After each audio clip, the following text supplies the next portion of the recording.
Morning. So, just out for a quick one this morning before the weather turns.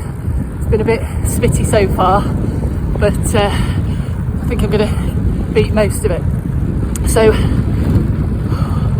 I wanted to just I didn't bring my GoPro, so this is just on my phone, so it's a bit crap quality, but I just wanted to do some reflections of what I learned doing my first 100k. So, a week last Wednesday, I did a challenge set by Katie Kookaburra on YouTube on her channel, and she asked for a selection of her followers to comment if they would like to take part in this group challenge. So they could pick 24 people to participate, and the criteria was that we had to each do our own longest ride. So there were some people doing quite a lot, and then there was a couple of us doing kind of 100k or thereabouts. So for me, I have probably ridden near that distance once before. I did the London to Brighton in 2013, and I rode to and from the start line, which is about 5 miles each way, so I reckon I did about 65 miles that day. So I set my target of doing just slightly over 100k so that I wasn't cheating. I nearly put a long sleeved winter running top on because it was a bit cloudy today and my top's fluorescent. I had it bloody boiled. So yeah, things I learned from my 100k. I guess the first thing was that it's not a race, and I think I was really chuffed on my cat because I did an out and back. On the outward leg I had a tailwind and it was mega, and I was up to like 18 miles an hour a lot of the time, but when I turned around and I came back, I felt really disillusioned because I had this really strong headwind, and sometimes I was like 10 to 12 miles an hour, and I kind of set in my mind that I wanted to try and do a particular time, and there's nothing wrong with having a time goal, but I think you have to bear in mind that when you're reaching for something that is a reach, and it's going to be challenging mentally and physically, that putting extra constraints on yourself isn't helpful. So that's the first thing I would say that I've learned.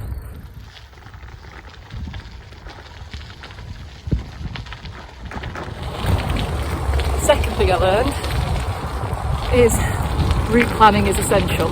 So I didn't route plan. I decided that I already knew a route that was about the length that I wanted it to be, and I've cycled it once before. I did a bit extra just to get my mileage up to where I wanted it to be, but there were pretty much no shops. It ended up being a really hot day, and I didn't have enough water, and that was not something that I wish I'd kind of planned better. It was something that was on my mind and was distracting me a lot, so being able to stop and resupply is really important. So the third thing I learned from doing my first 100k was, if you don't have some way to secure your bike, if you do find a shop, you're not going to possibly stop and top up and get the drink and stuff that you need, and fuel, because you're not going to want to get your bike nicked. So in preparation, although I didn't actually find a shop and I didn't stop at a shop, I have been out on some long rides before where I've been absolutely desperate for a drink, or I've been starving and I've had no way of securing my bike. So I have invested in one of these, which is a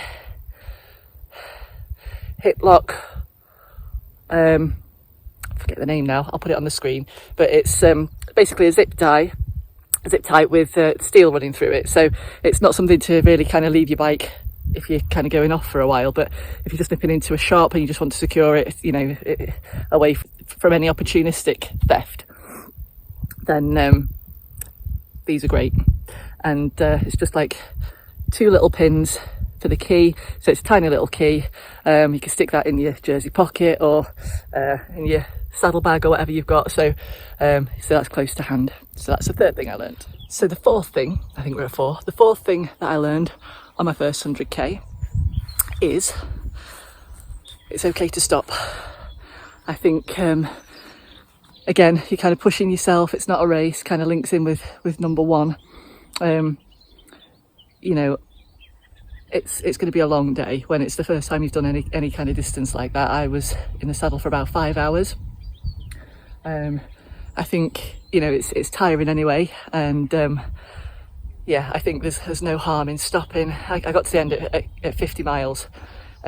Towards the end, where every 5 miles after 50, I was having to stop, have a little drink, have something to eat. I don't know whether that was partly kind of psychosomatic at that point, thinking that was helping, or whether just that little break helped push me on that little bit further, and knowing that I was getting towards that 5 miles where I could have a break helped me psychologically, knowing that, you know, I could stop.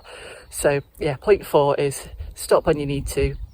It's good just to recharge a little bit, to make sure that you are eating and drinking enough, and psychologically help you along. Point 5. If you're doing off-road, or you do sections of off-road, know that it's going to take longer. You can't go flying down golf ball sized pieces of gravel like you can on tarmac. So if it's your first time doing that kind of distance, it's maybe better to look at a flat tarmac route. And then once you've got that under your belt, start looking at how you can challenge yourself in a different way.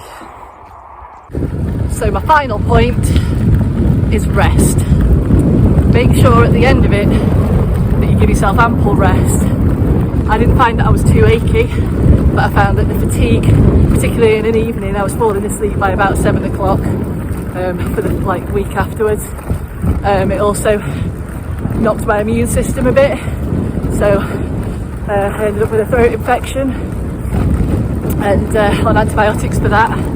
So just, yeah, make sure that you sleep, eat, hydrate and enjoy. See you next time.